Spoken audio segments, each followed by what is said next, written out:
Praise the Lord. ஆண்டவருடைய நாமத்திற்கு மகிமை உண்டாவதாக. Praise the Lord. Glory be to the name of the Lord. ஆண்டவர் மற்றும் ஒரு புதிய நாளை நம்முடைய வாழ்க்கையிலே தந்து புது கிருபையோடு அவருடைய முகத்தை நாம் தேடுவதற்கு இந்த காலை வேளையிலே தேவன் அளித்த அவருடைய அளவற்ற கிருபைக்காய் கர்த்தரை ஸ்தோத்திரிக்கிறேன். I thank God for giving His grace to add a new day to our life and also to seek His face for His new mercy in this morning hour. நீதிமொழிகள் புஸ்தகத்திலிருந்து நாம் ஒவ்வொரு நாளும் புது தியானங்களை தியானிக்கும்படியாய் கர்த்தர் நமக்கு கொடுத்து கொண்டிருக்கிற கிருபைக்காய் கர்த்தரை ஸ்தோத்திரிக்கிறேன். I also thank God for giving us grace to meditate and to know more things from the book of Proverbs and continue with the devotion on Proverbs. கர்த்தர் தாமே இன்றைக்கு தம்முடைய ஆலோசனையின்படி நம்மை நடத்தி தேவன் தம்முடைய நாமத்தை மகிமைப்படுத்துவாராக. May the Lord lead us according to His counsel and let Him glorify His name alone today. ஜெபத்தோடு இந்த நாளை நாம் ஆரம்பிப்போம். Let us start the day with a prayer. ஹல்லேலூயா. கர்த்தனே என் துணையானி, நித்தமும் என் நிழலானி. கர்த்தனே என் துணையானி, எத்தனை இடர் வந்து சேர்ந்தாலும் கர்த்தனே அடைக்கலமாயினார். எத்தனை இடர் வந்து சேர்ந்தாலும் கர்த்தனே அடைக்கலமாயினார். மனுமக்களில் இவர் போலுண்டோ, விண்ணுலகிலும் இவர் சிறந்தவர். கர்த்தனே என் துணையானி, நித்தமும் என் நிழலானி. கர்த்தனே என் துணையானி.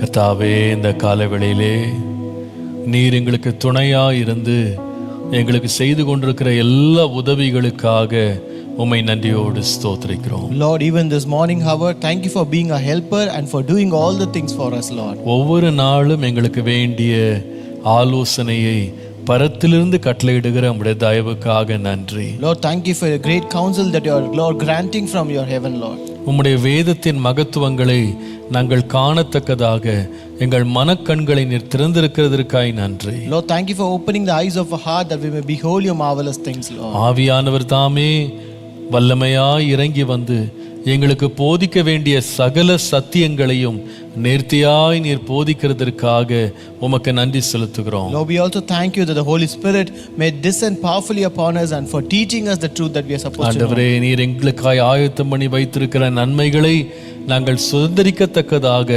வழிநடுக எங்களுக்கு கொடுக்கிற ஒவ்வொரு ஆண்டவரே ஞான ஆலோசனைகளுக்காக உம்மை ஸ்தோத்திரிக்கிறோம். Lord, we also thank you for giving us wise counsel that may inherit the blessings that are present in our way, Lord. நிச்சயமாகவே உம்முடைய வார்த்தை எங்களை மாற்றிக் கொண்டிருக்கிறது ஆண்டவரே. Lord, it's true that your word is changing us, Lord. உம்முடைய வார்த்தை எங்களை உருவாக்கி கொண்டிருக்கிறது ஆண்டவரே. Lord, your word is molding us, Lord. உம்முடைய வார்த்தை எங்களை பரிசுத்தப்படுத்துகிறது ஆண்டவரே. Lord, your word is sanctifying us, Lord. இன்றைக்கும் உம்முடைய வார்த்தையை கொண்டு எங்களோடு இடைப்படும். Lord, even today ministered with us through your word. உம்முடைய நாமத்தை மாத்திரம் மகிமைப்படுத்தும். Let your name alone be magnified. இயேசுவின் நாமத்தில் பிதாவே. In Jesus' name we pray. Amen. Amen. Praise the Lord. கர்த்தர் நல்லவர். God is good. இந்த நாளிலேயும் நம்முடைய ஏசி ஆவடி சபையின் யூடியூப் ஃபேஸ்புக் மூலமாய் பார்க்கிறவர்களை இயேசுவின் நாமத்தில் அன்போடு வரவேற்கிறேன். Even on this day, I welcome who all watch this devotion through our ACA YouTube and Facebook channel. அது மாத்திரமல்ல, இந்த தியானத்தை லைவாக லைவ் டிவி மூலமாக பார்த்து கொண்டிருக்கிற அனைத்து தேவ பிள்ளைகளையும் இயேசுவின் நாமத்தில் அன்போடு வாழ்த்தி வரவேற்கிறேன். I also welcome all the children of God who are watching this through live TV telecasted live. அதே வேளையில் இன்று மதியானம் ஆர்க் டிவி மூலமாக ஒளிபரப்பு செய்யப்பட போகிற இந்த நிகழ்ச்சியிலே பங்கெடுக்கிற உங்களையும் இயேசுவின் நாமத்தில் அன்போடு வரவேற்கிறேன். And I also welcome everyone who are going to take part in this devotion that is going to be telecasted in the afternoon in Ark TV.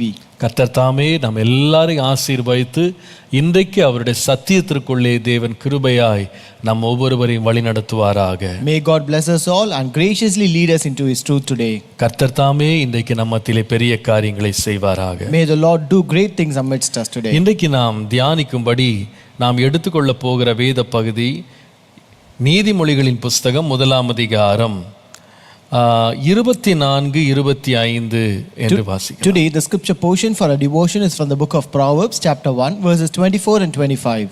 நான் கூப்பிட்டும் நீங்கள் கேட்க மாட்டோம் என்கிறீர்கள், நான் என் கையை நீட்டியும் கவனிக்கிறவன் ஒருவனும் இல்லை, என் ஆலோசனை எல்லாம் நீங்கள் தள்ளி என் கடிந்து கொள்ளுதலை வெறுத்தீர்கள். Because I have called and you refused, I have stretched out my hand and no one regarded, because you disdained all my counsel and would have none of my rebuke. இங்கே ஆண்டவருடைய அளவற்ற கிருபையினாலே ஞானம் ஒரு மனிதனை வந்து அடைகிற 4 விதங்களை குறித்து நாம் கவனித்துக் கொண்டிருக்கிறோம். Here we are being meditating about the 4 ways that the wisdom will reach a man. முதலாவது ஞானம் என்ன செய்கிறது என்றால் கூப்பிடுகிறது, சத்தமிட்டு கூப்பிடுகிறது. First, wisdom calls aloud. அது வீதிகளிலே கூப்பிடுகிறது, மதில்களின் உச்சியிலிருந்து கூப்பிடுகிறது, அது ஒலிமுக வாசலில் இருந்து நம்மை நோக்கி கூப்பிடுகிறது. This wisdom calls aloud from the street, from the gates of the city and also from the upon the walls. நேற்றைக்கு நாம் கவனித்தோம், இந்த ஞானம் என்பது தன்னுடைய கரத்தை நீட்டுகிறது. And yesterday we meditated that wisdom stretches out its hand. ஆண்டவர் அநேக வேளை நம்மை நம்முடைய பாதைகளில் கட்டாயமாக தடுத்து நிறுத்துகிறார். Many times the Lord restrains our ways.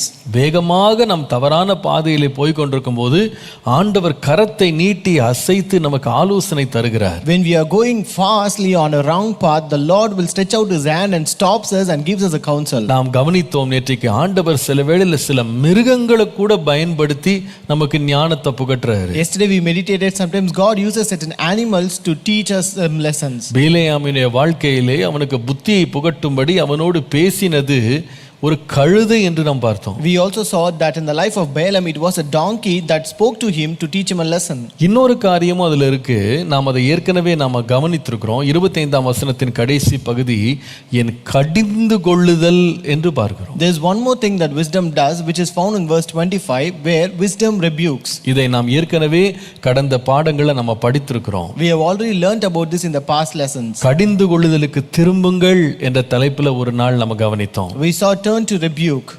இன்றைக்கு இந்த வசனத்துல ஞானம் நம்மை நோக்கி கூப்பிடுகிறதற்கு அது கொண்டு வருகிற இன்னொரு விதத்தை நாம் இன்றைக்கு கவனிக்க போறோம். So here we are going to see one more way that the wisdom will try to reach us.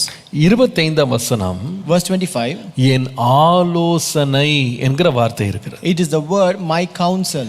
ஞானம் என்பது நம்ம எப்படி சேருகிறது என்றால் அது சத்தமிடுகிறதுனால் மாத்திரமல்ல, கரத்தை நீட்டுகிறதுனால் மாத்திரமல்ல, சில வேளை நம்மை கடிந்து கொள்வதனால் மாத்திரமல்ல, சில வேளை ஆலோசனையின் மூலமாக ஞானம் நம்மை வந்து அடைகிறது. Wisdom not only reaches us by calling us aloud, not only by stretching out its hand, not only by rebuking us at some times, but it also counsels us.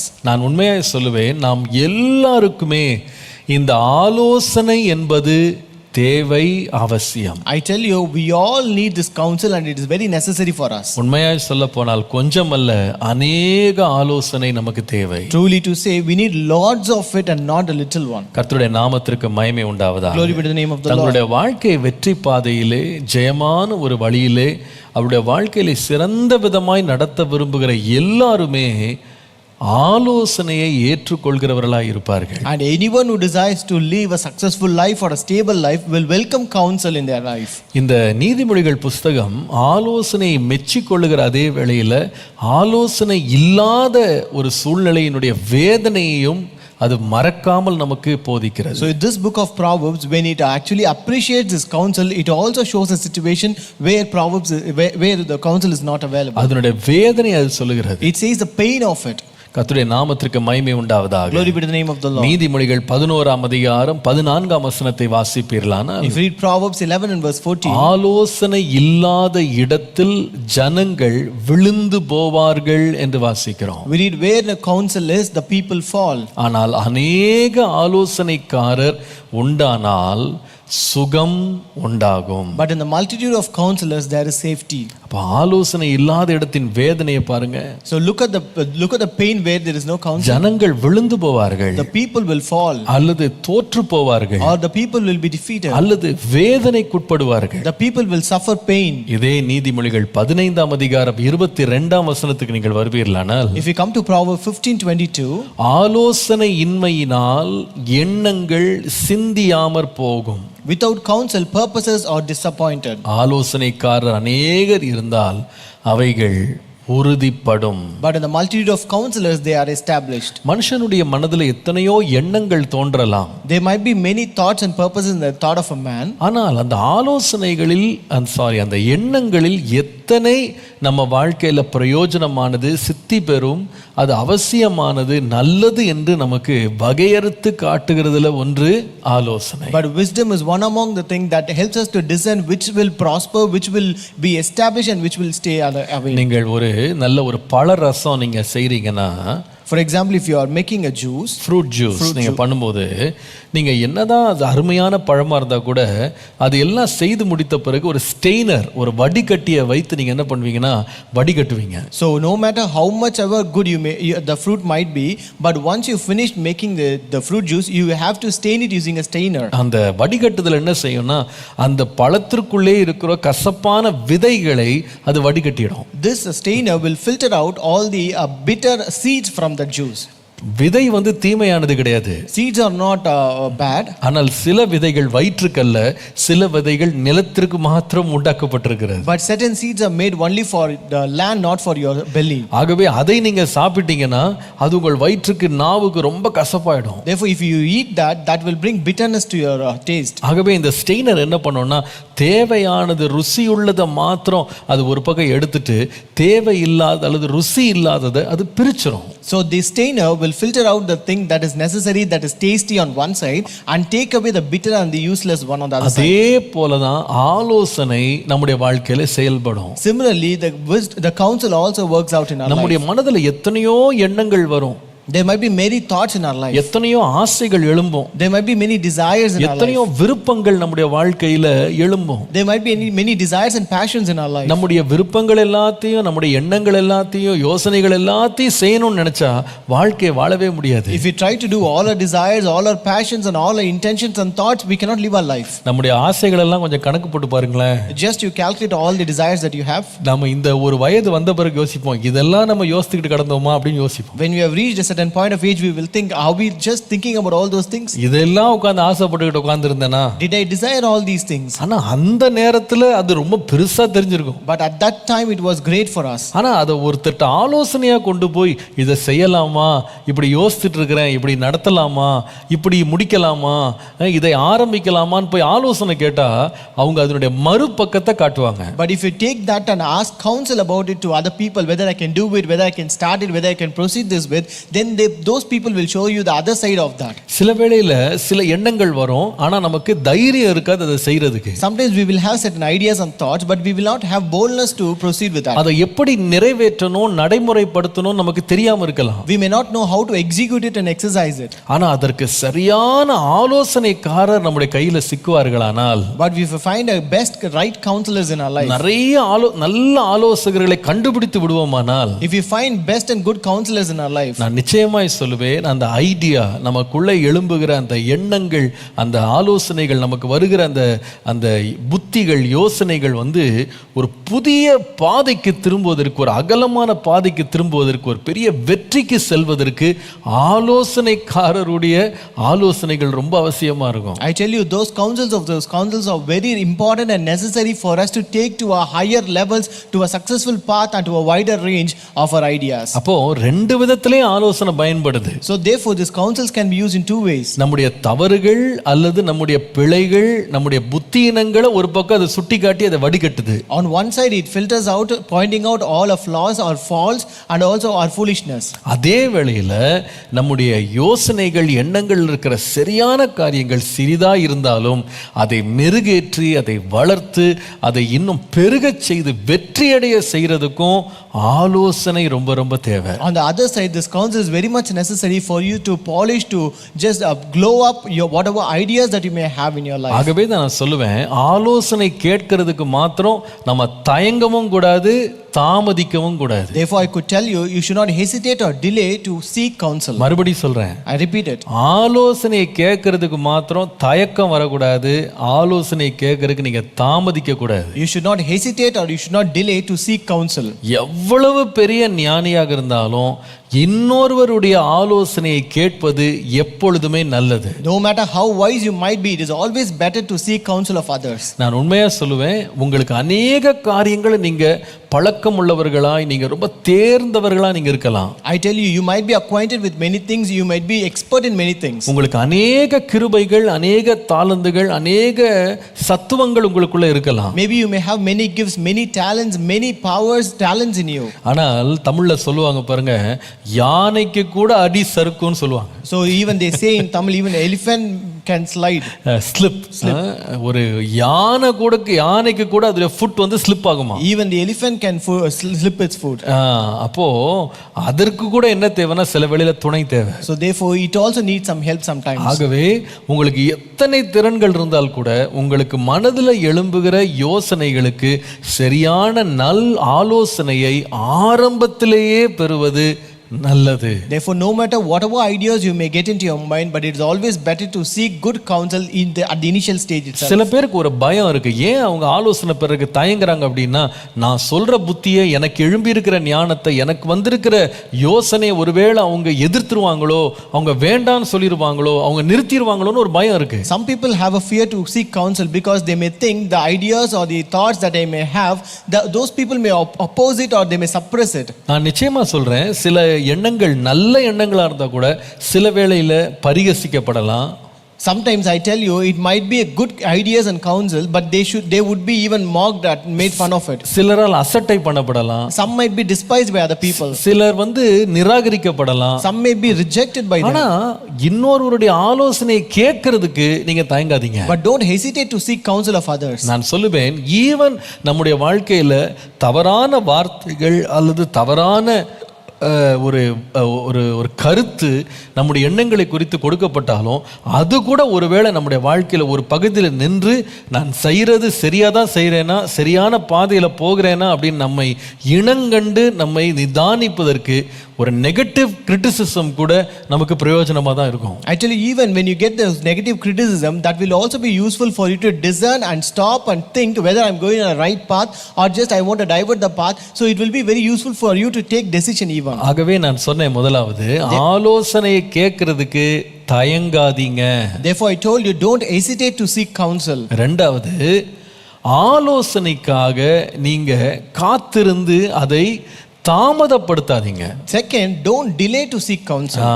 ஆலோசனைக்கை தாமதப்படுத்தாதீங்க. Don't delay to seek counsel. நான் சொல்லுவேன், ஆரம்பத்திலேயே ஒரு ஆலோசனை பெறுவது நல்லது. I tell you, it is always better to seek or get a counsel at the initial stage. ஒரு வீடு கட்டும்போது ஆரம்பத்திலேயே ஆலோசனை பெற்றுட்டா நிறைய பிரச்சனைகளை தவிர்த்திடலாம். When you construct a house, it is always better to seek counsel at the beginning stage to stop many problems. சில பேர் வந்து ஆரம்பத்துல ஆலோசனை கேட்க மாட்டாங்க. Many people will not seek counsel at the beginning. பாதியில வந்து ஒரு பிரச்சனை வந்ததுக்கு அப்புறமா ஆலோசனைக்கு ஓடுவாங்க. But when they encounter a problem half the way, then they will go for counsel. அப்புறமா டிராயிங் போட ட்ரை பண்ணுவாங்க. Then they will try to draw out the drawings. சில பிரச்சனைகளை நம்ம பிந்தின காலங்களை கூட தீர்த்து விடலாம், ஒன்றும் தப்பு இல்லை, தீர்த்து கொள்ளலாம். Some problems can be solved at the later stage. ஆனால் இதை ஆரம்பத்திலே செஞ்சிருந்தா எவ்வளவோ விரயமான நேரத்தை, விரயமான பணத்தை, விரயமான உழைப்பை நாம தவிர்த்திருக்கலாம். But if you have done it at the earlier stage, it would have been better for you to avoid most of the money, the time and the toil that you spent on it.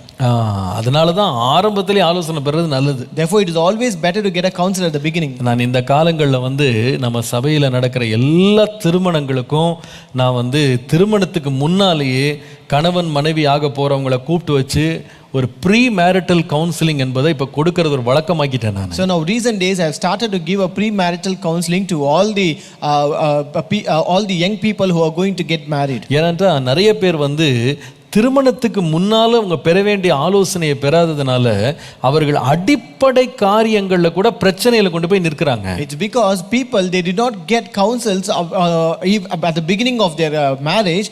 They always end up in many problems on even the basis of those things of life. நான் அடிக்கடி யோசிப்பேன், திருமண வாழ்வுக்காக எல்லா ஆலோசனையும் ஒரே நாள்ல கொடுத்துற முடியாது. So I used to think always we cannot give all the counsels of the wedded life at one time. ஆனால் ஒன்றுமே கொடுக்காம இருக்கிறதுக்கு எதையாவது கொடுத்து அனுப்புறது நல்லது நான் யோசிப்பேன். But it is always better to give something rather than giving nothing. கொஞ்சமாவது அடிப்படை காரியங்களையாவது கொடுத்து விடுவது அவர்களுக்கு பிரயோஜனமா இருக்கும். It would be useful if we give at least the basis of their life. இந்த லாக்டவுன் வந்ததுக்கு அப்புறமா நேரடியா திருமணமாகிற பிள்ளைகளை பார்க்க முடியாவிட்டாலும் நான் இப்போ ஆன்லைன்ல அந்த பிள்ளைகளுக்கு நேரத்தை ஒதுக்கி அவர்களுக்கு ஆலோசனை கொடுக்கிறேன். Though during this lockdown time, though we are not able to meet them in person, we are able to give them counsel through online. எனக்கு நிச்சயமாய் தெரியும் அது அவர்களுக்கு ஒரு பெரிய ஆசீர்வாதமாய் மாறும். I surely know that will be a great blessing for them. அது அவருடைய கண்களை தெளிவிக்கும். That will enlighten their life. ஏன் தெரியுமா? ஆலோசனை பெற தாமதிக்க மட்டும் கூடாது. It's because you should not delay to seek counsel. அதனால் வரும் வேதனைகளை நாம் அனுபவிப்பதை தவிர்த்து விடலாம். And we can avoid the sufferings of the pain that we receive. அப்ப நான் சொல்லுவேன், ஆலோசனையை தவிர்க்காதீங்க, ஆலோசனையை நீங்க பெற தயங்காதீங்க, ஆலோசனையை நீங்க என்ன பண்ணாதீங்கன்னா தாமதிக்காதீங்க. So I could tell you, don't avoid counsel, don't hesitate to seek counsel, don't delay to seek counsel. கர்த்தருடைய நாமத்திற்கு மகிமை உண்டாவதாக. Glory be to the name of the Lord. பாருங்க, ஆலோசனைக்கும் ஞானத்திற்கும் அல்லது அறிவுக்கும் ரொம்ப வித்தியாசம் இருக்கு. So there is a difference between counsel and knowledge. ஆலோசனைக்கும் அறிவுக்கும் ரொம்ப வித்தியாசம் இருக்கு. There is difference between counsel and knowledge. மூன்று காரியங்களை ஆலோசனையின் விசேஷத்தை பற்றி உங்களோடு நான் வேதத்திலிருந்து காண்பிக்கிறேன். I want to give up the uniqueness of counsel from the Bible. முதலாவது சங்கீதங்களின் புஸ்தகம், சங்கீதம் 32ஆம் சங்கீதம் 8ஆம் வசனம் பாருங்க. Psalm 32 and verse 8. நான் உனக்கு போதித்து நீ நடக்க வேண்டிய வழியை உனக்கு காட்டுவேன். I will instruct you and show you the way to go. உன்மேல் என் கண்ணை வைத்து உனக்கு ஆலோசனை சொல்லுவேன். With my eye on you I will give counsel. உன்மேல் என் கண்ணை வைத்து உனக்கு ஆலோசனை சொல்லுவேன். With my eye on you I will give counsel. நல்லா கவனிங்க. Listen carefully. ஆலோசனையின் முதலாவது விசேஷமான தன்மை என்னவென்றால் ஆலோசனை தனித்தன்மை வாய்ந்தது. What is the first uniqueness of counsel? Counsel is customized. அது ஒவ்வொரு மனிதனுக்கான விசேஷித்த அறிவை அல்லது விசேஷித்த ஒரு ஞானத்தை கொடுக்கிறது. So counsel is customized and personalized to each person. அதாவது அறிவு என்பது எல்லாருக்கும் பொதுவானது. Knowledge is general for everyone. ஆனால் ஆலோசனை என்பது ஒவ்வொரு தனி மனிதனுக்கென்று அது விசேஷமானது. But counsel is something personalized and customized for each person. இதை நான் எப்படி விளக்கலாம்னு சொன்னா, how can you explain this? நீங்க ஒரு துணி கடைக்கு நீங்க போவீங்களானா, when you go to a shop, garment shop, ரெண்டு விதமான உடைகள், ஆடைகள் அங்கே வைக்கப்பட்டிருக்கும். There are two kinds of clothes that are present there. ஒன்னு ரெடிமேட் அப்படின்னு சொல்லுவாங்க. One they call it as ready made. அந்த ரெடிமேட் அப்படின்றது நீங்க உங்களுக்கு என்று ஒரு சைஸ் இருக்கும், அந்த சைஸை போட்டு வந்துடுறது. Ready made is something you will have a size of yours present there, then you can take that size and come here. ஆனால் இன்னொன்னு இருக்கு, அதுக்கு பேர் டெய்லர் மேடுன்னு சொல்லுவாங்க, அது கஸ்டம் ஃபிட்னு சொல்லுவாங்க. But the other one is called as tailor made or custom fit. அது உங்களுக்கென்று உங்கள் உடம்பினுடைய அளவுக்கேற்றவாறு கரெக்டா அளந்து தைக்கிறது. So that is where they take measurements according to your physique and they stitch it accordingly. இந்த ரெடிமேட் இருக்கு பாருங்க, ஒரு சிலருக்கு செட் ஆயிரும். So this ready-made will be fitting for some people. ஆனா சில பேருக்கு பாத்தீங்கன்னா ஒண்ணு கை ரொம்ப நீளமாயிரும், But for some others, either the hands would be very longer, அல்லது உடல் வந்து ரொம்ப பெருசா தெரியும், or the body would be much broader. ஒண்ணு டைட் ஆயிடும், ஒண்ணு லூஸ் ஆயிடும். Either it will be tight or loose. இது வந்து பாத்தீங்கன்னா உடை நமக்கு அப்படின்றத விட நாம உடைக்கின்ற மாதிரி ஆயிரும். So it's more or less like rather than the dress is for us, or rather than like rather than the dress is for us, we become for the dress. உடை நமக்குன்றதை விட நாம் உடைக்கின்ற மாதிரி மாறிடும். So rather than dress for us, we become dress for dress for us. We become for the dress. We live for the dress. We buy for the dress. We don't buy the dress for us. We buy for the dress. அப்படின்னு ஆயிடும். எனக்கு தெரிந்த ஒருவர் இருக்கிறாரு. I know a person. அவர் ரொம்ப உயரமா இருப்பாரு. He is very tall. ஆனால் அவருடைய சரீரத்தினுடைய சைஸை பார்த்தீங்கன்னா நம்ம ஆண்களுக்கு வந்து 42ன்னு சொல்லுவாங்க பாருங்க, அந்த சைஸ் தான் அவருடைய பருமன் இருக்கும். So but when you see the width or breadth of his body, it would be 42 size. ஆனா அவர் இருக்கிற உயரத்துக்கு 42 சைஸ் Dress போட்டீங்கன்னா உடம்புக்கு வந்து கரெக்டா இருக்கும், கை வந்து குட்டையாயிடும். But since he is very tall, when he wears that 42 size dress, the body would be fitting, but the length would be very small. ஆனா அவருக்கு கரெக்டா ஃபிட் ஆவறது என்னன்னு கேட்டினா 46 போட்டா தான் ஃபிட் ஆகும். But only if he wear 46 size, that would be fitting for him. ஆனா என்ன பிரச்சனைனா 46 போட்டீங்கன்னா கை கரெக்ட் ஆயிடும், உடம்பு பத்தினா தொள தொளன்னு இருக்கும். But if he wears 46 size, his hands and would be fit, but his body would be very loose. இதுதான் என்னன்னா readymade. This is ready made. ஆனா அதே ஆளுக்கு நீங்க துணியை வாங்கிட்டு போய் நீங்க ஒரு கடையில கொடுத்து தைத்தீங்க வச்சுக்கிடுங்க. But to the same person, if you take the garment and take it to the tailor shop and make him stitch it, கையும் சரியா இருக்கும், his hands would be fitting, அவருடைய உடலுக்கும் அது சரியா, and it would be fitting for his body. ஆலோசனை என்பது readymade இல்ல, ஆலோசனை என்பது custom mat. Counsel is not ready made, it is custom made. அது எப்படிப்பட்டதுன்னா சொல்லப்படுகிற அறிவு எல்லாருக்கும் பொதுவா இருக்கும், ஆனா சொல்லப்படுற ஆலோசனை என்பது அவரவருக்கு மாத்திரம் அது பொருந்தும். But where the knowledge is general for everyone, but wisdom or the counsel is fitting for or personalized and customized for each person. ஒவ்வொரு மனிதனுக்கும் அது சரியாக அது விளங்கும். So it will be customized or applied for each person.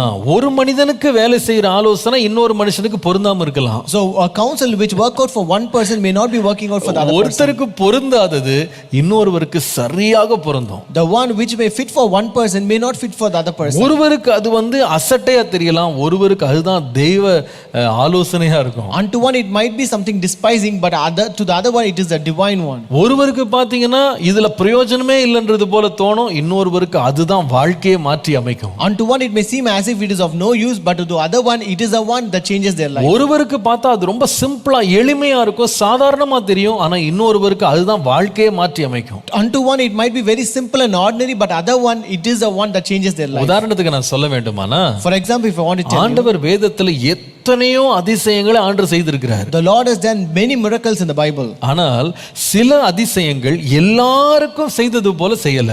But certain miracles he did not do like he did for everyone. அது ஏதோ ஒரு காரணத்துக்காக நோக்கத்துக்காக ஒவ்வொரு மனிதனுக்கும் ஒவ்வொரு வித்தியாசமாய் செய்யப்பட்டது. Those miracles were done in a unique manner for each and every person. ஒரு சிலரை ஆண்டவர் தம்முடைய வார்த்தையினால சுகமாக்கினாரு. Some people God healed using his words. ஒரு சிலரை ஆண்டவர் வந்து துப்பி மண்ணில் துப்பி மண்ணை வந்து ஒரு ஒரு ஒரு கேக் மாதிரி பண்ணி அதை கண்ணில் பூசி விட்டு சுகமாக்குனாரு. Unto some he spat on the mud and he made it into some cake and he applied it and healed them.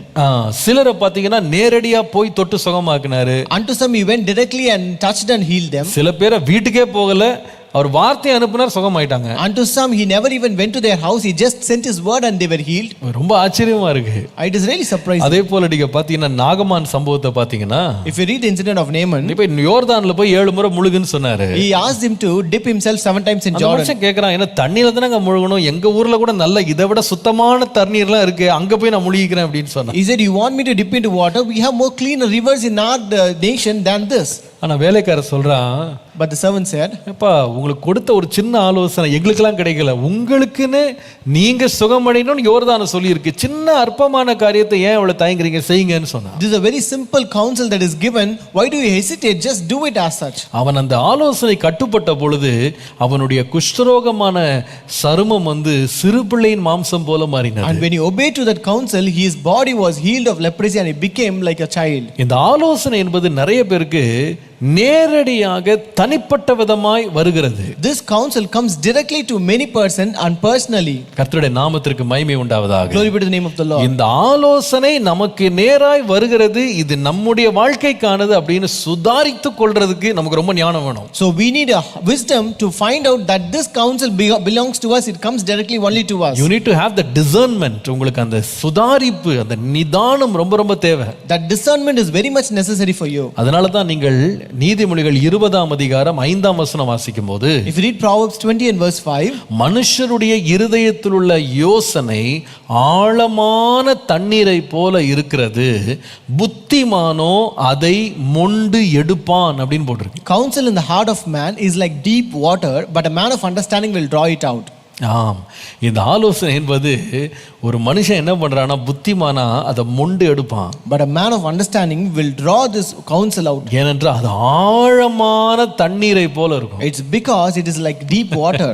இது நதியில கிடைக்கிற தண்ணி மாதிரி இருக்காது. It will not be like a water of the river. அதற்கு அவன் வந்து இதுல தான் ஆலோசனை எனக்கு ஆண்டவர் கொடுக்கிறாரு, இது எனக்கு நேரா வருதுன்னு கண்டுபிடிச்சு ஆழமா இருந்தாலும் தனக்குன்னு மொண்டு எடுத்துக்கிடுவான். He have to discern this counsel is rightly for him and he will just draw it out from it. நான் அன்பாய் சொல்லுவேன், I will tell you with love. ஆலோசனை என்பது ஒரு மனிதனுக்கு இன்னொரு மனிதனுக்கும் வித்தியாசமானது. Counsel differs from person to person. கட்டளை என்பது எல்லாருக்கும் பொதுவானதுதான். Commandment is always general for everyone. ஆனால் ஆலோசனை என்பது ஒரு மனிதனுக்கு இன்னொரு மனிதனுக்கு வித்தியாசமானது. But counsel differs from person to person. ஆலோசனை என்பது இன்னொரு கூட விசேஷம் எதுலன்னு கேட்டீங்கன்னா, அது ஒவ்வொரு சூழ்நிலைக்கு ஏற்ற விதமான வித்தியாசத்தை கொண்டு உள்ளது. Counsel is also unique to every situation. எல்லா சூழ்நிலைக்கும் ஒரே ஆலோசனை கிடையாது. It is not the same counsel for all situations. அதே மனிதன் வேறு ஒரு சூழ்நிலைக்கு செல்லும் பொழுது ஆலோசனை அதுக்கேற்ற மாதிரி மாறும். When the same person goes in another situation, the counsel will change.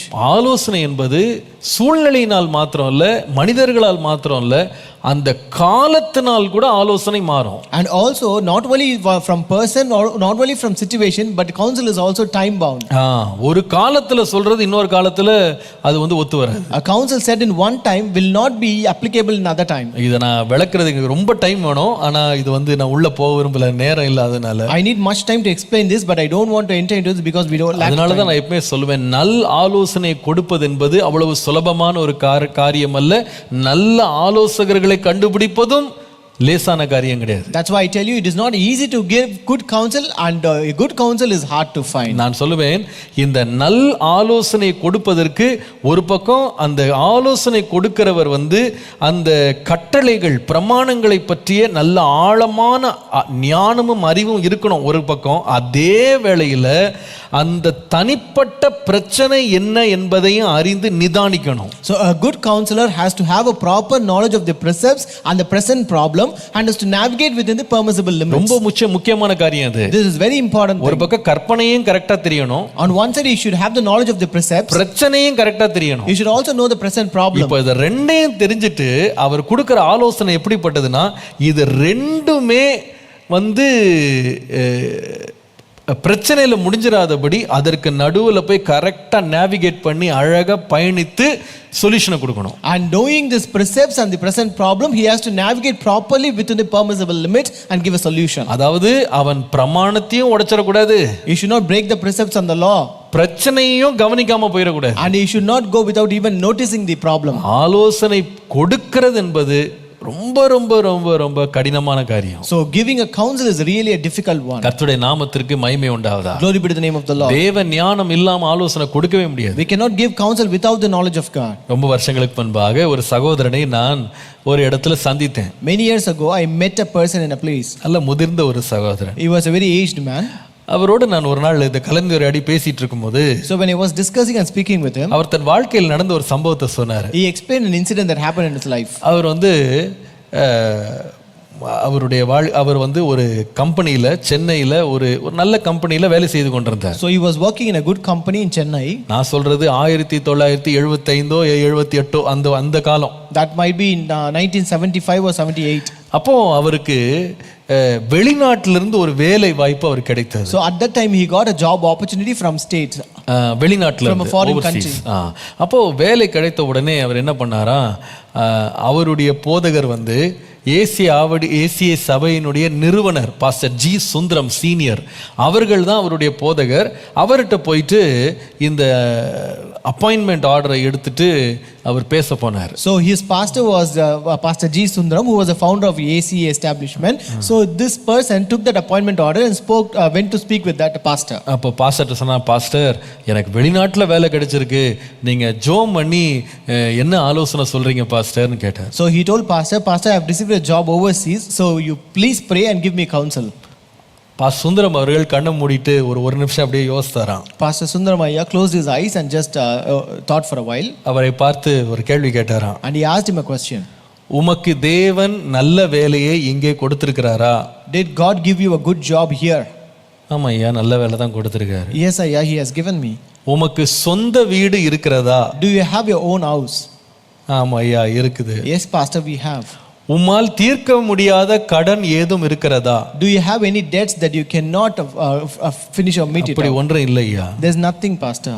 இருக்கிற வேலையை போய் செய்யும், வெளிநாடு போக வேண்டாம். Then go and do the work that you have, don't go overseas. சொல்லிட்டு bell அடிச்சிட்டாராம். Then he just clicked his bell. அர்த்தம் என்னன்னா, வெளியே போ, அடுத்த ஆள் உள்ள வான்னு அர்த்தம். It means you can exit and the other person can enter. அந்த நேரம் இவருக்கு என்ன சொல்லனே தெரியலையா. He don't know what to tell that time. அவர் வெளியே வந்தார். He came out. அந்த போதகருடைய ஆலோசனையை கேட்டு அவர் அந்த வெளிநாட்டுக்கு போகவே இல்லை, அவர் இங்கேயே தங்கி இருந்து வேலை செய்தார். He heard the counsel of that pastor and he did not go overseas, he worked here itself. இது நடந்து 40 ஆண்டு ஆயிடுச்சு. It was 40 years since this happened. அவர் என்னிடத்துல சொன்னாங்க, He told me, என் வாழ்க்கையில் அந்த ஆலோசனை அந்த நேரம் எனக்கு கிடைக்கலனா என் குடும்பம் எப்படி போயிருக்கும்னு எனக்கே தெரியல. if I have not received that counsel at that point of time in my life, I don't know how my family would have gone. இது எதுக்கு நான் சொன்னேன் தெரியுமா? Now why do I say this? வெளிநாடு போறது எல்லாருக்குமே வந்து பாவம் நான் சொல்லல, எல்லாருக்கும் தவறு நான் சொல்லல. I don't say it is wrong to go overseas or it is a sin to go overseas and work. அவருக்கு அந்த நேரத்துல அவருக்கு வேண்டிய ஆலோசனை அதுதான். But that is the counsel that he required at that point of time.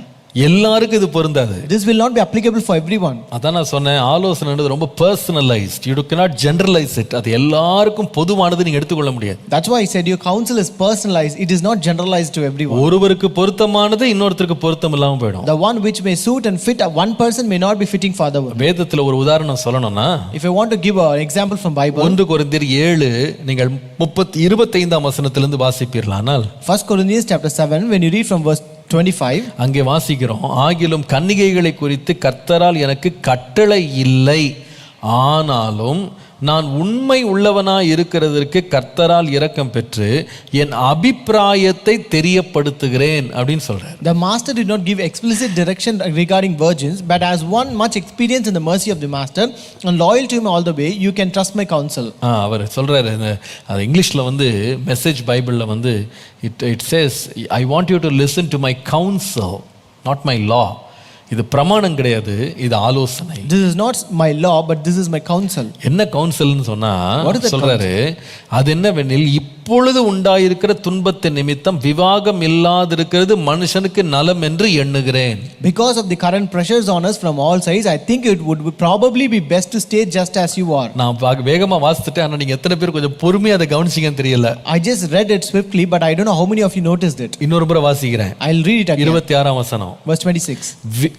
அதென்னவெனில் இப்பொழுது உண்டாயிருக்கிற துன்பத்தின் நிமித்தம் விவாகம் இல்லாதிருக்கிறது மனுஷனுக்கு நலம் என்று எண்ணுகிறேன். Because of the current pressures on us from all sides, I think it would be probably be best to stay just as you are. அந்த வார்த்தையை கவனிச்சீங்களா? Did you notice the word? எப்பவுமே விவாகமா இல்லாம இருக்கிறது நல்லதுன்னு சொல்லி போடல. It is not written that it is always best to stay as you are. இப்பொழுது இருக்கிற துன்பத்தின் நிமித்தம் அதை நான் சொல்றேன். Just because of the current pressures, I say that it is better. நிறைய பேர் இந்த மாதிரி ஒரு வசனத்தை எடுத்துக்கிட்டு பாருங்க, அவர் சொல்லியிருக்கிறார் விவாகம் பண்ணாம இருக்கிறதே நல்லதுன்னு சொல்லியிருக்கிறாரு, அதனால விவாகம் பண்றது நல்லது இல்லைன்னு சொல்லி ஒரு உபதேசமாவே மாற்றிடுறாங்க. So many people will take this verse and say he himself said it is best to stay away from marrying, so let us not marry at all. இது உபதேசம் கிடையாது. This is not a preaching. இது அந்த நேரத்திற்கு அந்த ஜனங்களுக்கு அந்த சூழ்நிலைக்கு கொடுக்கப்பட்ட ஒரு ஆலோசனை. This is a counsel given to those people during that point of time in their current problem. Pavul ரொம்ப தெளிவா சொல்றாரு, இதை குறித்து நான் கர்த்தர்ட்ட பிரமாணமோ கட்டளையோ நான் பெறல. Paul says very clearly, I did not receive any directions or any commands from God. நான் உங்களுக்கு கட்டளையா சொல்லல. I don't tell it as a law to you. ஆலோசனையா சொல்றேன். I tell it as a counsel. கர்த்தருடைய நாமத்துக்கு மகிமை உண்டாவதாக. Glory be to the name of the Lord. அப்போ ஆலோசனை என்பது ஒரு மனுஷனுடைய தனிப்பட்ட வாழ்க்கைக்கென்று உருவாக்கப்பட்ட அல்லது அதற்கென்று கொடுக்கப்படுகிற ஒரு விசேஷமான வார்த்தை. Therefore counsel is a customized and a personalized thing given to a person. கர்த்தருடைய நாமத்துக்கு மகிமை உண்டாவதாக. Glory be to the name of the Lord. இரண்டாவது ஆலோசனையினுடைய இன்னொரு முக்கியமான ஒரு சத்தியம் என்ன தெரியுமா? Second, one more truth about this counsel. நீங்கள் நீதிமொழிகள் 27:9 வாசிப்பீர்களானால், if you read Proverbs 27:9, 27:9, Proverbs 27:9, பரிமள தைலமும் சுகந்த தூபமும் இருதயத்தை களிப்பாக்குவது போல ஒரு சிநேகிதனுடைய உட்கருத்தான ஆலோசனையினால் பாராட்டும் இன்பமானது களிப்பாக்கும். Ointment and perfume rejoice the heart, so does the sweetness of a man's friend by hearty counsel. ஒருவனுடைய சிநேகிதன் உட்கருத்தான ஆலோசனையினால் பாராட்டும் இன்பமானது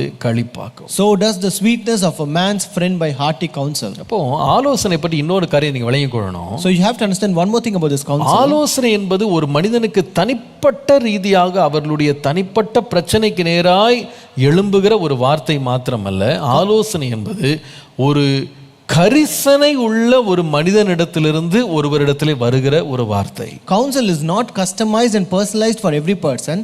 Second is counsel comes from a caring person. Counsel is customized. Counsel comes from a caring person. ஒரு சிநேகிதனுடைய உட்கருத்தான ஆலோசனை அல்லது ஒரு சிநேகிதனுடைய இருதயத்திலிருந்து எழும்பி வருகிற ஆலோசனை. Or the counsel that comes from the heart of a friend. நல்லா கவனிங்க. Listen carefully. கவுன்சில் ஆலோசனை என்பது இருதயத்திலிருந்து வருகிற ஒரு காரியம். Counsel has a heart aspect. அதுல வெறும் அறிவு மாத்திரம் ஞானம் மாத்திரம் இருக்காது. It is not very knowledge and wisdom in it. அது இருதயம் சார்ந்த ஒரு காரியம். But it is the heart aspect. பாருங்க, ஒரு பள்ளிக்கூடத்துக்கு போனீங்கன்னா ஒரு டீச்சர் நின்னு பாடம் எடுக்கும்போது அவர்களுக்கு இருக்கிற அறிவு ஞானத்தை ஜனங்களுக்கு அல்லது பிள்ளைகளுக்கு மாணவர்களுக்கு புகட்டுறாங்க. When you go to a class or a school, the teacher will stand and teach her knowledge and wisdom to all the students. ஒரே ஒரு போர்டு இருக்கும், ஒரே டீச்சிங், ஒரே சிலபஸ் தான், அது எல்லாருக்கும் பொதுவானது. So it is just one board, one syllabus and one teacher who will teach which in a generalized way to everyone. It is common for everyone. ஆனால் அந்த கிளாஸ் முடிந்த உடனே ஒரு பலவீனமான ஒரு ஸ்டூடெண்ட் இருப்பான். But after the class you will have a weak student. கவனிக்காத ஒரு student இருப்பான். A student who will not listen. அவனை தனியா கூப்பிட்டு அவனுக்கு என்ன பண்ணுவாங்கன்னா, அவர்கள் சொல்லிக் கொடுத்த பாடத்தை அல்லது அவங்க நடந்து கொள்ள வேண்டிய விதத்தை தனிப்பட்ட விதமா என்ன பண்ணுவாங்கன்னா, அன்போடு கரிசனையோடு ஒரு ஆசிரியர் என்ன பண்றாருன்னா ஆலோசனை கொடுக்கிறார். But a teacher will call that student aside and they will give the counsel or teach a lesson and give the counsel accordingly how they are supposed to do. அது எல்லாருக்கும் பொதுவானது கிடையாது. That is not common for all. எல்லாருக்கும் அவசியமானது கூட கிடையாது. That is not even necessary for all. எல்லாருக்கும் அது தேவை இல்ல. And everyone doesn't need it. ஆனா ஒரு சிலருக்கு அது தேவை. But some people need that. அது யாரிடத்துல இருந்து வரும்னு கேட்டீங்கன்னா, அந்த பிள்ளையின் மேல் கரிசனையும் அன்பும் பரிவும் உள்ளவர்களிடத்துல தான் வரும். It comes only from people who have love and care on that student. நான் சொல்லுவேன், ஆலோசனை எப்பொழுது சிறந்ததா இருக்கும்னா, ஒரு காரியத்தின் மேல் ஒரு நபரின் மேல் உண்மையான அன்பு உண்மையான கரிசனை உள்ளவர்களிடத்திலிருந்து ஆலோசனை வருவது என்பது அதை போல ஒரு அருமையானது உலகத்தில் வேற ஒண்ணுமே கிடையாது. I tell you, a best counsel is a counsel that comes from a person who have the love and care to that person. கர்த்தருடைய நாமத்திற்கு மகிமை உண்டாவதாக. Glory be to the name of the Lord. அவருடைய நல் வாழ்வை விரும்பி ஒருத்தங்க சொல்றாங்க பாருங்க, அதை போல ஒரு முத்தை போன்ற விலையேற பெற்ற ஆலோசனை உலகத்தில் கண்டுபிடிக்கவே முடியாது. There is no other counsel you can find in this world where people care enough for their welfare and give it as a treasure. ஆகவே ஆலோசனை என்பது போகிறவங்க வருகிற வழிபோக்கர்கள் எல்லாம் சொல்லிட்டு போற வார்த்தை கிடையாது. So this counsel is not something that is being given by all the passerbys.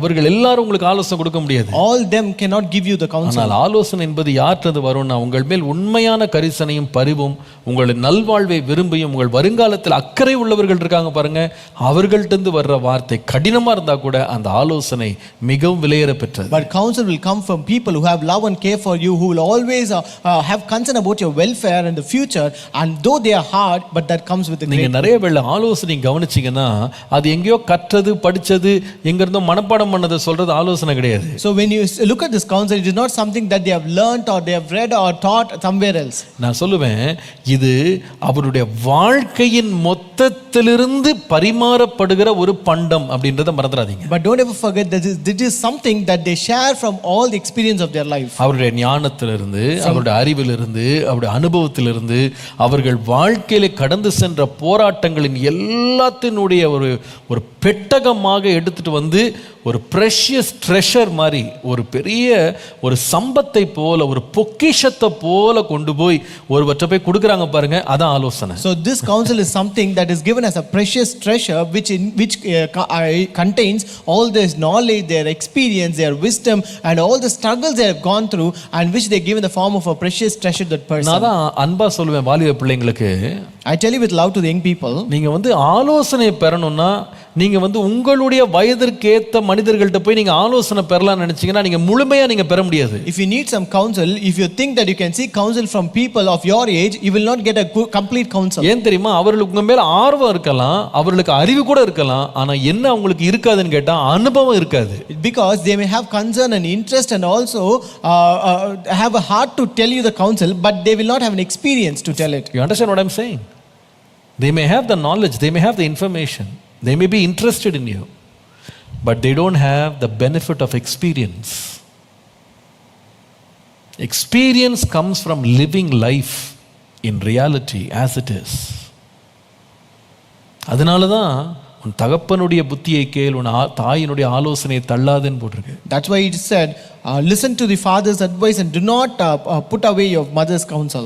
ஏன் அப்படி போட்டிருக்குன்னு சொன்னா, தாய் சும்மா அறிவிலிருந்து சொல்றது மாத்திரம் இல்ல, கற்றதிலிருந்து சொன்னது மாத்திரம் இல்ல, அவங்க வாழ்க்கையின் அனுபவத்திலிருந்து எடுத்துட்டு சொல்றாங்க.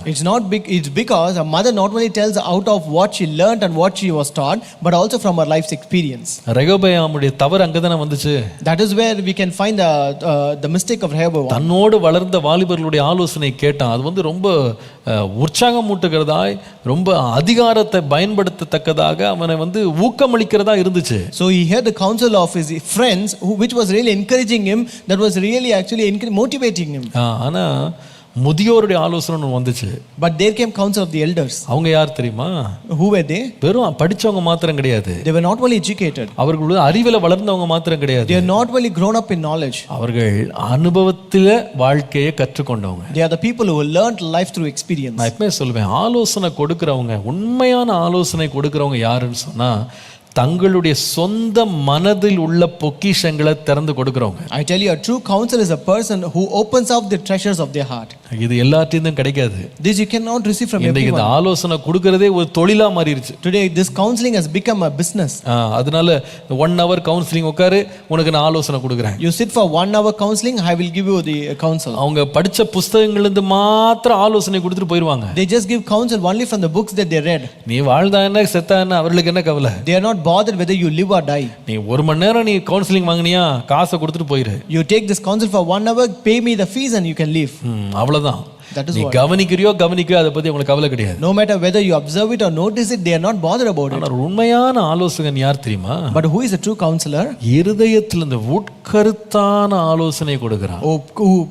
Which comes from a caring heart. அது பணத்துக்காக கிடையாது. It is not for money. ஏதோ லாபத்துக்காக கிடையாது. It is not for some benefit. அது எதுக்காக கொடுக்குறாங்கன்னா, இருதயத்தில் உள்ள வாஞ்சையினால, அன்பினால, தங்களுடைய சொந்த அனுபவத்திலிருந்து அறிவோடு கலந்து, ஞானத்தோடு கலந்து அதை ஒரு பேக்கேஜா எடுத்து கொடுப்பாங்க. But it comes as a package having the knowledge, wisdom and experience together with care and love. இப்படிப்பட்ட ஆலோசனைகள் உங்க வாழ்க்கையில வரும்போது தயவு செய்து அதை மாத்திரம் நீங்க அல்லல் தட்டிராதீங்க, அசட்டை பண்ணிராதீங்க. When such counsels come seeking you, don't ever reject them or neglect them. கர்த்தருடைய நாமத்துக்கு மகிமை உண்டாவதாக. Glory be to the name of the Lord. ஆலோசனையின் மூன்றாவது ஒரு பரிமாணம் இருக்கு.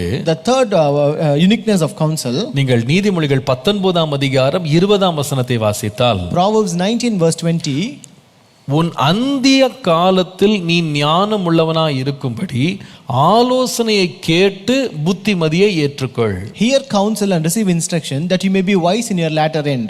எப்போ நீ புத்திமதியா எப்பொழுது நீ ஞானம் உள்ளவனா இருப்பேன்னு சொன்னா ஆரம்பத்துல இல்ல, அந்திம காலத்துல, காலத்துல. Here it says you will not be wise at the beginning stage, but you will be wise in your latter end. அதற்கு என்ன தேவைன்னு சொன்னா இன்றைக்கு ஆலோசனை கேட்டுக்கொள். But you need to hear counsel today for that. இது அர்த்தம் என்ன தெரியுமா? What does it mean? ஆலோசனை என்பது நம்முடைய வருங்கால வாழ்க்கையையே மாற்றி அமைக்க கூடியது. Counsel could change your predicament. Counsel could change your predicament forever. உங்களோட வாழ்க்கையே மாற்றி அமைக்க கூடியது ஆலோசனை. Counsel could change your predicament forever. இது எப்படி இருக்குன்னு சொன்னா, ஒரு பெரிய கொத்து சாவியிலிருந்து நீங்க திறக்க வேண்டிய பூட்டுக்கு சரியான சாவியை கண்டுபிடிச்சு திறக்கிறீங்க பாருங்க, அதான் ஆலோசனை. It is like finding the right key among a whole bunch of keys and you open it, right? எல்லாமே சாவிதான்.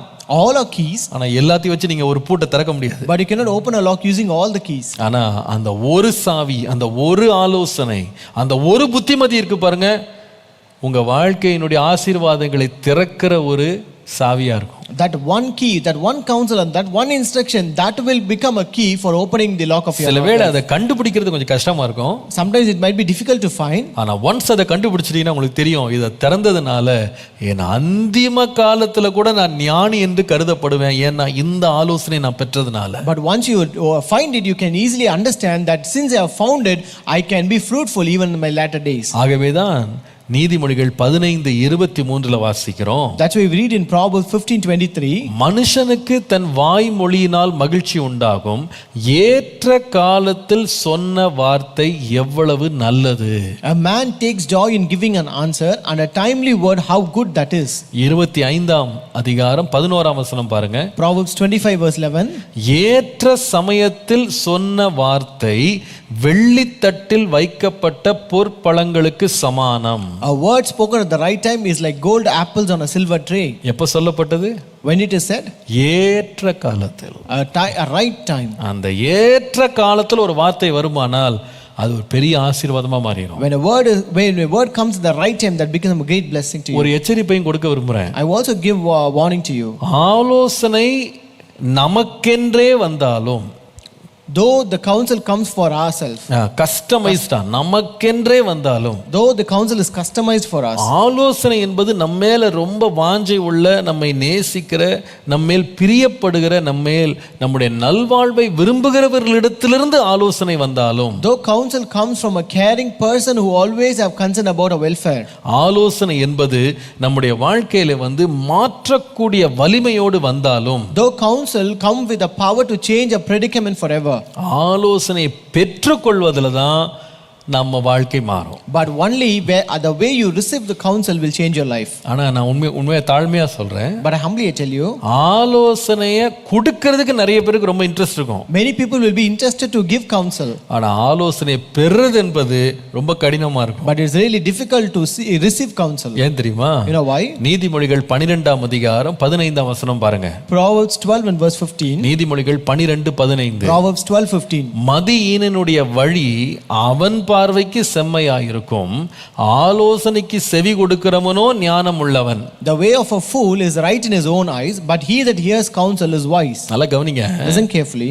பொதுவாவே எல்லாருக்கும் தங்க கண்ணுல தாங்க எல்லாருமே ஞானியா தான் தெரிவாங்க. So generally every person will find themselves wise in their own eyes. மனுஷனுடைய தற்பெருமை இருக்கு பாருங்க, அவனை ஆலோசனை கேட்கவே விடாது. So man's self ego will not let him hear counsel எனக்கு தெரியாதா? So will I not know it? எனக்கு எல்லாம் தெரியும். I know everything. இந்த நினைப்பு இருக்க பாருங்க, அவருடைய வாழ்க்கையை உயர விடாது. This ego will not let a man grow up in his life.